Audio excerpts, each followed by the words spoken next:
अभी मजा आएगा ना भिड़ो। कौन है ये लोग? कहां से आते हैं ये? सिम्बापुर शहर में आर्यन अपनी पत्नी जिया के साथ अपने भैया भाभी के साथ रहता था। आर्यन की भाभी प्रीति काफी नकचड़ी थी। वो बिल्कुल नहीं चाहती थी कि आर्यन और जिया उसके साथ उस घर में रहें। इसीलिए वो हमेशा अपने पति संदीप से इसकी शिकायत किया करती थी। कितनी बार कहा है आपको, मुझे आपके भाई और उसकी पत्नी के साथ रहना पसंद नहीं है और मैं बिल्कुल नहीं चाहती कि उन्हें पिताजी के छोड़े हुए जमीन जायदाद में हिस्सा मिले। मैं खुद यही चाहता हूँ भाग्यवान, इसलिए आज मैं कोर्ट में जाकर आया हूँ और एक वकील को घूस खिलाकर एक फर्जी वसीयत के कागज तैयार करा लिए हैं, जिसमें साफ साफ लिखा है कि पिताजी जाने से पहले सारी चीजें मेरे नाम कर गए थे। अब बस कल सुबह की देर है। वाह पतिदेव, क्या तरकीब लगाई है आपने। आर्यन और जिया स्वभाव के बहुत अच्छे थे। घर का सारा काम जिया अकेले किया करती थी और आर्यन अपने पिता की बिरयानी की दुकान में काम किया करता था। अगले दिन का सूरज उगता है। संदीप और प्रीति आर्यन और उसकी पत्नी दोनों को घर से निकाल देते हैं। भैया, ये आप नहीं कर सकते। दीदी, हमसे क्या गलती हो गई? आप हमें घर से निकाल देंगी तो हम कहाँ जाएंगे? कहीं पर भी जाओ, बस मेरे घर पर वापस मत आना। और आर्यन, तुम्हें काम पर आने की भी जरूरत नहीं है। उस बिरयानी की दुकान को भी पिताजी मेरे नाम पर करके गए हैं। अब जाओ तुम दोनों और खुद का कुछ कर लेना, बस वापस यहाँ मत आना, समझे? रहने की ही बात है तो थोड़े दिन किसी रेलवे स्टेशन पर सो जाना। गरीब लोग वहीं पर तो सोते हैं। आर्यन अपनी पत्नी को लेकर सिम्बापुर रेलवे स्टेशन चला जाता है और खाने के लिए कुछ चीजें लेता है।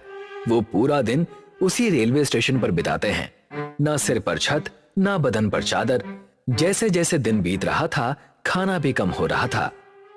हम खाएंगे क्या? खाने के लिए कुछ नहीं बचा है। तुम चिंता मत करो, यहीं ठहरो, मैं कुछ करता हूँ। आर्यन थोड़ी दूर जाकर लोगों से खाने की भीख मांगने लगता है। खाना, खाना, किसी के पास कुछ खाना है तो खाना दे दो, मेरी पत्नी भूखी है, खाना दे दो, कोई तो कुछ दे दो।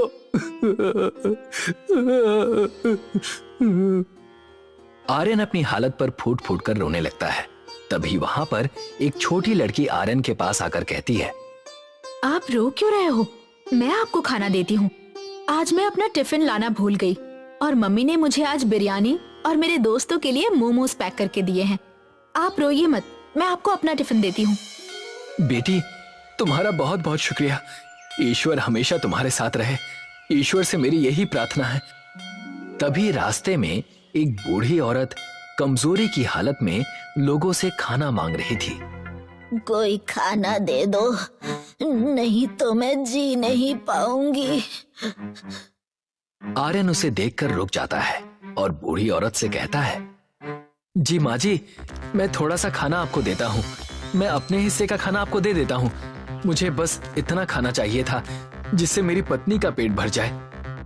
तुम नेक इंसान हो, तलाशा हर जगह तुम्हें उसी तरीके से जैसे कोई समुद्र में मोती ढूंढता हो। हर बार पत्थर हाथ में आते हैं, मगर आज इस समंदर में मुझे मोती मिल गया। वो बूढ़ी औरत अचानक से परी में बदल जाती है। जिस बच्चे ने तुम्हें ये टिफिन दिया था वो मैं ही थी बेटा। भूखमरी की हालत में भी तुमने मुझे खाना दिया। अब से तुम कभी भूखे नहीं सोओगे। धीरे धीरे सब जो तुमने खोया है उसका दुगना तुम्हारे पास आ जाएगा। मेहनत करो और खूब तरक्की करो आर्यन। परी जादू से वहां स्टेशन पर एक दुकान खड़ी कर देती है जिस पर मोमोज बिरयानी लिखा होता है। कल से तुम यही बेचोगे। इस दुकान पर तुम काम करोगे